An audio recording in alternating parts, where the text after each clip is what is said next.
Hello everyone, welcome to our YouTube channel EP Combo Guru. Today we will study the poem Keeping Quiet, that is 12th class Flamingo.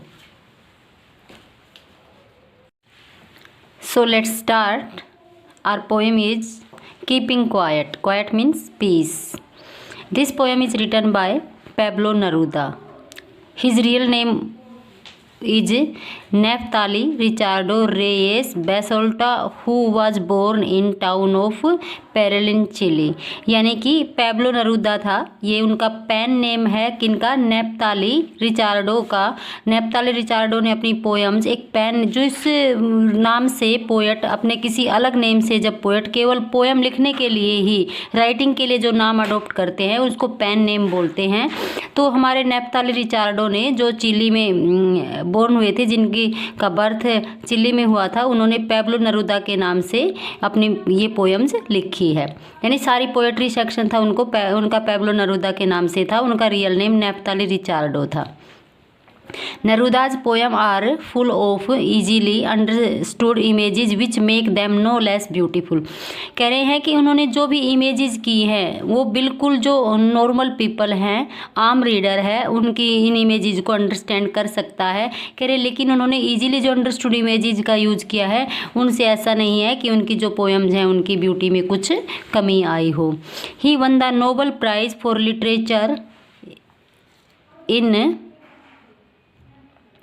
The year 1971. कह रहे हैं उनको literature के लिए क्या मिला, Nobel prize भी मिला 1971 में. In this poem, Neruda talks about the necessity of quiet introspection. Introspection means होता है बेटा सेल्फ इंस्पेक्शन, आत्मनिरीक्षण, and creating a feeling of mutual understanding among human beings. करें ये जो पोएम है उन्होंने क्या कहा है कि एक बिल्कुल पीसफुल इंट्रोस्पेक्शन होना चाहिए हमारे सबके लिए, मानव के लिए ये आवश्यक है. और मानव के बीच में जो ह्यूमन बींग्स हैं उनके बीच में म्यूचुअल अंडरस्टैंडिंग होनी चाहिए. इसकी नेसेसिटी के ऊपर उन्होंने कीपिंग क्वाइट पोएम लिखी है.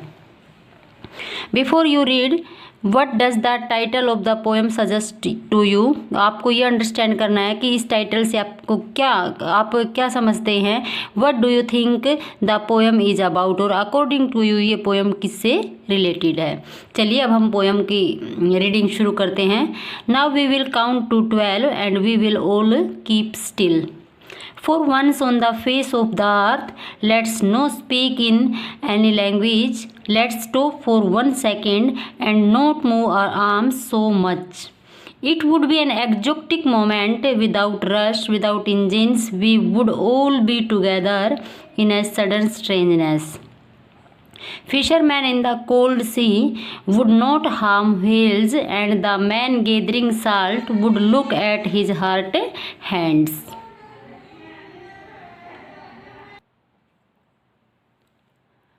Those who prepare green wars with gas, wars with fire, victory with no survivors, would put on clean clothes and walk about there with their brothers in the shade doing nothing. What I want should not be confused with total inactivity. Life is what it is about. I want no truck with death. If we were not so single-minded about keeping our lives moving and for once could do nothing, perhaps a huge silence might interrupt this sadness of never understanding ourselves and that threatening ourselves with death. Perhaps the earth can teach us as when everything seems dead and later proves to be alive. Now I will count up to 12 and you keep quiet and I will go. चलिए अब poem को हम detail से read करते हैं. Keeping quiet, quite means होता है piece.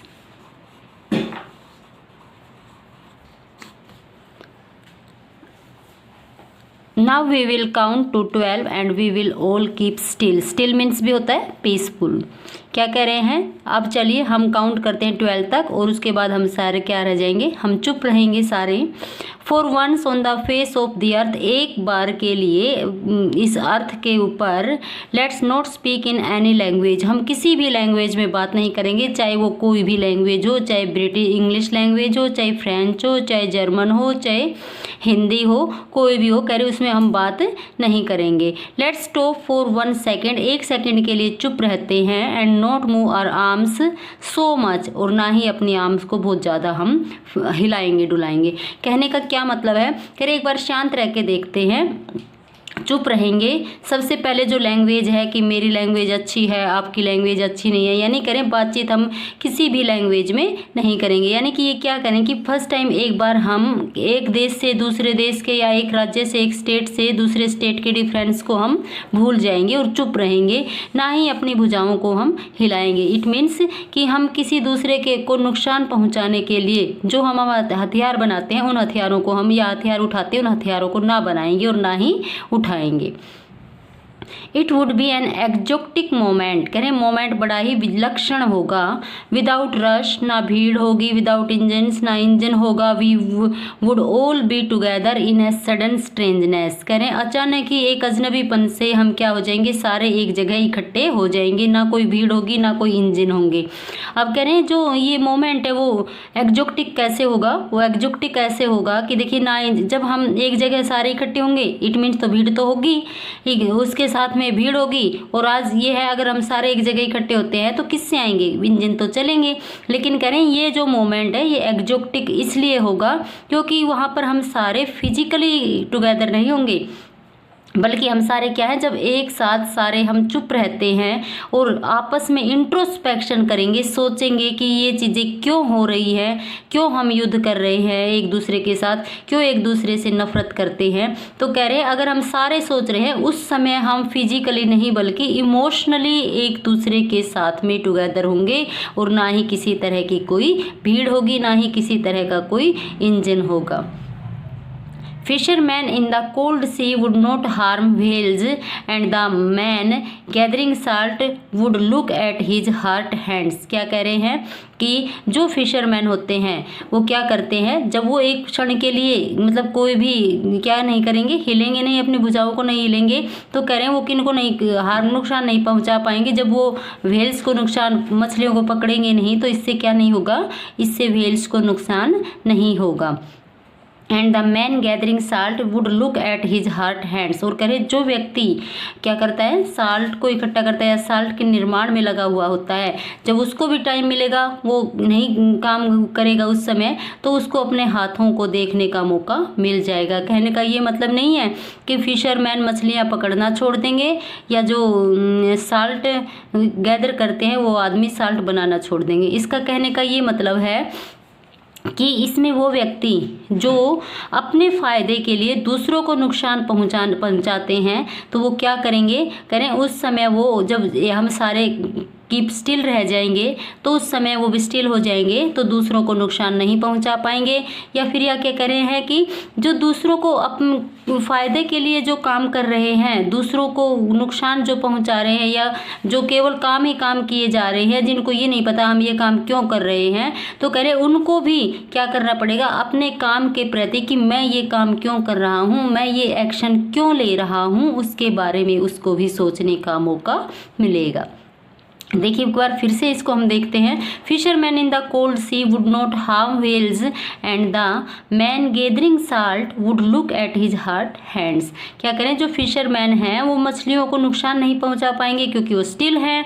इसके साथ साथ ही जो दिन रात नमक के निर्माण में लगे हुए हैं उन व्यक्तियों को अपने चोटिल हाथों को देखने के बारे में भी फुर्सत मिल जाएगी। कहने का मतलब है कि बिना किसी सोचे समझे कि क्या इससे आप केवल अपने फ़ायदे के बारे में सोच रहे हैं, इससे दूसरों को क्या नुकसान हो रहा है, तो वो बिना सोचे समझे जो आदमी की एक्टिविटी है उसको वो छोड़ के कुछ समय के लिए कि वो क्यों कर रहे हैं, इससे उनका क्या नुकसान है, दूसरों को या क्या फ़ायदा है, दूसरों को इससे क्या नुकसान हो रहा है, इन चीज़ों के बारे में वो सोचेंगे।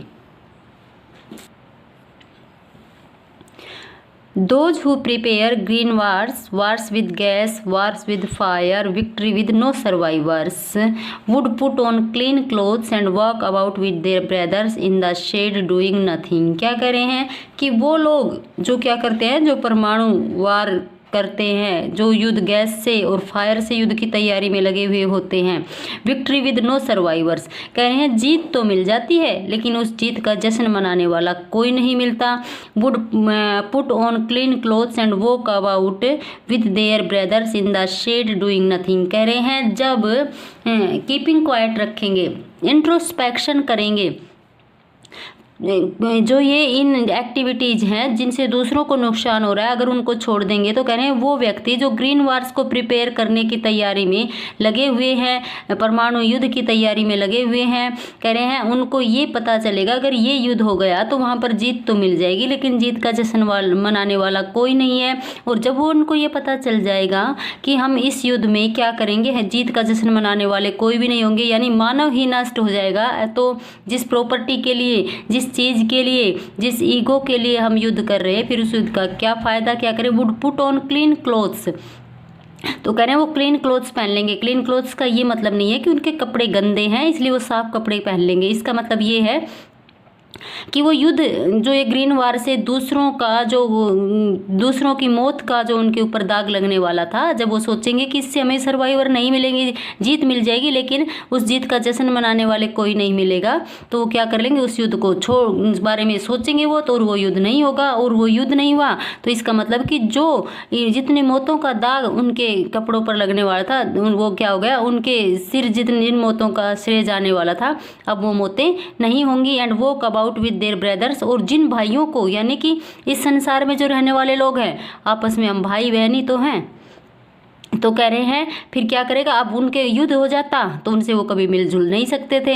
अब कह रहे युद्ध उन्होंने वो नहीं करेगा, सोचे समझेगा तो इस युद्ध को टाला जाएगा और वो क्या करेगा, वो अपने भाई बहनों के साथ में जाएगा। इन द शेड, कह रहे छाया में मतलब सुकून में, डूइंग नथिंग, डूइंग नथिंग का मतलब कुछ भी नहीं कर रहे होंगे का ये मतलब है कि किसी भी तरह का कोई षड्यंत्र वो वहाँ पर नहीं रच रहे होंगे। इसका मतलब क्या है कि अगर हम कीपिंग क्वाइट कर लेते हैं, इंट्रोस्पेक्शन कर लेते हैं, तो जो ये परमाणु आक्रमण की तैयारियां करते हैं वो परमाणु आक्रमण की तैयारियां नहीं करेंगे। परमाणु आक्रमण या किसी भी तरह की युद्ध की जब तैयारी नहीं होगी तो विनाश नहीं होगा, विनाश नहीं होगा तो किसी के ऊपर किसी को के मारने या मौत की जिम्मेदारी नहीं ठहराई जाएगी। और जब एक दूसरे का कोई नुकसान नहीं करेंगे तो फिर क्या होगा, एक दूसरे का नुकसान नहीं होगा तो उस समय क्या हो जाएगा, उस समय सभी आपस में मिलजुल कर रहेंगे और किसी तरह का कि वो ऐसा कर रहा है तो मैं ऐसा करूं, ये चीज़ें वहाँ पर नहीं होंगी। That's clear, okay. What I want should not be confuse with total inactivity. अब कह रहे मैंने आपको इतनी बातें बताई हैं कि मैं इतना गिनूंगा आप चुप हो जाइए या सोचिए, तो कह रहे मैं जो भी कहना चाहता हूँ, मैं जो भी चाहता हूँ उसमें आप लोग कंफ्यूज मत होइए विद टोटल इनएक्टिविटी। मैं ये नहीं कहना चाहता कि मैं कह रहा हूँ कीपिंग क्वाइट करूँ तो आप सब कुछ करना, यानी कि टोटल इनएक्टिव मत हो जाइए, सब कुछ करना मत छोड़ दीजिए। Life is what it is about, कह रहे जीवन जैसे चलता है वैसे चलने दीजिए। इसका मतलब क्या है कि जो आपके प्रोडक्टिव चीज़ें हैं, उत्पादन है, उनको आप करिए, यानी कि काम नहीं करेंगे तो क्या होगा, अगर हम कुछ भी प्रोडक्शन ही नहीं करेंगे, प्रोडक्शन नहीं करें तो फिर उसके बाद में हम इसका कंजप्शन कैसे करेंगे। और प्रोडक्शन नहीं हुआ जब तक हम कुछ उत्पादन नहीं करेंगे तो खाएंगे क्या, यानी कि कपड़ा नहीं बनाएंगे तो पहनेंगे क्या, फसल नहीं उगाएंगे तो खाएंगे क्या। तो इसका मतलब क्या है, कह रहे हैं कि मैं जो कहना चाह रहा हूँ इससे आप कंफ्यूज मत होइए। मेरा ये मतलब नहीं है कि आप हर तरह के काम धंधे छोड़ दीजिए, जीवन में जो काम जरूरी हैं उन कामों को किए जाना चाहिए। जैसे किसान का काम है, उन उद्योगपतियों का काम है, सोल्जर्स का काम है, टीचर्स का काम है, करें वो सारे काम होते रहने चाहिए। I want no truck with deaths, करें मैं कोई भी ट्रक मौत से नहीं चाहता। इसका मतलब ये क्या कर रहे हैं कि मुझे क्या नहीं चाहिए, वार नहीं चाहता। मैं तो ये नहीं चाहता कि युद्ध हो। इसका मतलब मैं सिर्फ ये कहना चाहता हूँ कि युद्ध की तैयारी में लगे हुए एक दूसरे को नुकसान पहुँचाने के लिए जो भी चीज़ें हो करना चाहते हैं वो चीज़ें छोड़ देनी चाहिए। जो डिस्ट्रक्टिव चीज़ों को छोड़ दो और प्रोडक्टिव चीज़ों को आप करते रहो। If we were not so single minded, करे अगर हम केवल अपने बारे में सोचने वाले नहीं होते, about keeping our lives go moving, कि केवल मेरा ही अच्छा हो, मुझे केवल मेरा जीवन अच्छा हो, मुझे ऐशो आराम हो, अगर मैं ऐसा नहीं सोचे and for once could do nothing, और करे ऐसा सोचकर दूसरों को नुकसान नहीं पहुंचाएं, perhaps a huge silence might interrupt this sadness, तो कह रहे हैं जब दूसरों को नुकसान पहुंचाने से जो दुख आता है शायद एक शांति आएगी और वो इसके बीच में क्या कर देगी, दखल अंदाजी कर देगी। Of never understanding ourselves, कह रहे हैं अब क्या, and the threatening ourselves with death, तो कह रहे हैं अगर ऐसा होगा तो एक साइलेंस आएगी हमारे बीच में और वो क्या कहेगी कि हमने एक दूसरे को नहीं समझा, और एक दूसरे को हम नहीं समझेंगे तो क्या हो जाएगा कि हमें चेतावनी दी जाएगी कि अगर हम एक दूसरे को आपस में नहीं समझेंगे तो क्या रहेंगी, मौतें आती ही रहेंगी। यानी कि कहने का ये मतलब है कि अगर हम केवल अपने बारे में सोचते रहेंगे कि मेरा भला होना चाहिए, उसके बाद में मेरे भले से चाहे दूसरे को कितना ही नुकसान हो जाए, अब दूसरे को नुकसान हुआ वो भी ये सोचेगा कि मेरा भला होना चाहिए, दूसरे को चाहे कितना ही नुकसान हो जाए, इसमें क्या होगा, एक दूसरे के प्रति नफरत बढ़ेगी, नफरत बढ़ गई, नफरत बढ़ने के बाद में क्या होंगे, युद्ध होंगे, एक दूसरे को नुकसान पहुँचाने की कोशिश की जाएगी। और जब एक दूसरे को नुकसान पहुँचाते हैं, चाहे हम षड्यंत्र रचते रहते हों, चाहे दूसरा हमारे खिलाफ रचे, चाहे हम दूसरों को नुकसान पहुंचाए, चाहे हमें नुकसान हो, तो इसके मतलब हमें क्या मिलती है, उदासी मिलती है, और हमेशा ही हमें अपनी मौत का क्या लगा रहता है, डर लगा रहता है।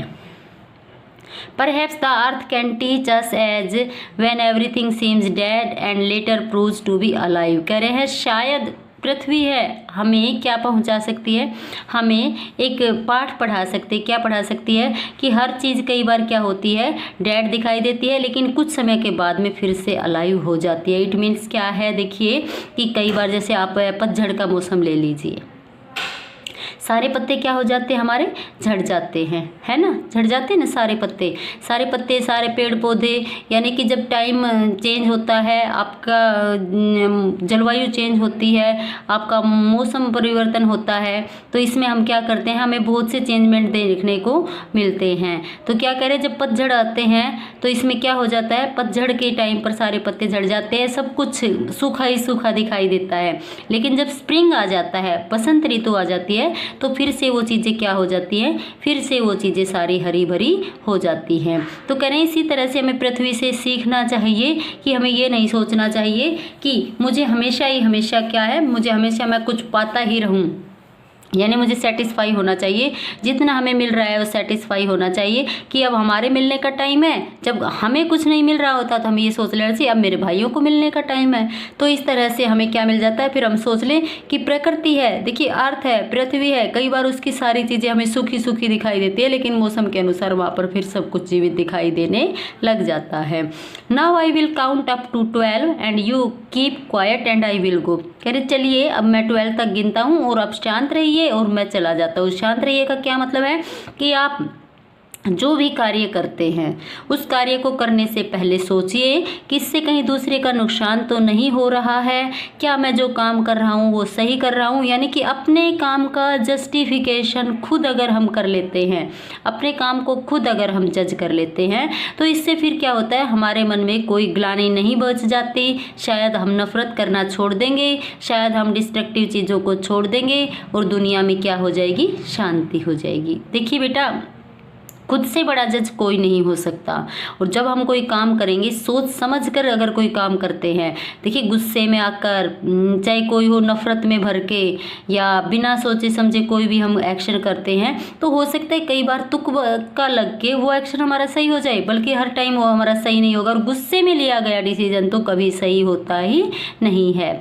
इसलिए क्या करें, जो भी हम काम करते हैं तो उसके बारे में हमें इंट्रोस्पेक्शन जरूर कर लेना चाहिए कि मैं इस दुनिया दुनिया से क्या ले रहा हूँ और मैं इस दुनिया को क्या दे रहा हूँ। क्या मेरा काम है वो किसी मेरे बहन भाई को नुकसान तो नहीं पहुँचा रहा है। तो इस चीज़ को ध्यान में रख के हमें इंट्रोस्पेक्शन करके हमेशा प्रोडक्टिव चीज़ों की तरफ ध्यान देना चाहिए। जो डिस्ट्रक्टिव चीज़ें हैं जिससे दूसरे का नुकसान हो, ऐसी चीज़ों के बारे में, ऐसे काम के बारे में हमें यह नहीं सोचना चाहिए। तो यही इस पोएम का आपका थीम है कि we should involve ourselves in productive things and we should avoid to do destructive things और वर्क्स और एक्टिविटी। आई होप कि जो पैब्लो नेरूदा जी ने आपको जो मैसेज देना चाहा है इस पोएम के थ्रू आपको वो अंडरस्टैंड हो गया है। हम इस पोएम के कल हैं वो एनसीईआरटी सॉल्यूशन करेंगे। आज मैं आशा करती हूँ कि आज की क्लास आपको अच्छी लगी होगी। अच्छी लगी है तो इनको ज़्यादा से ज़्यादा इस वीडियो को आप शेयर करें, लाइक करें और सब्सक्राइब करें ताकि मुझे थोड़ा सा मोटिवेशन इससे मिले और मैं आपको आगे और भी अच्छी जो एक्टिविटीज़ हैं आपकी स्टडी से रिलेटेड वो करवाऊँ। Thanks and have a nice day.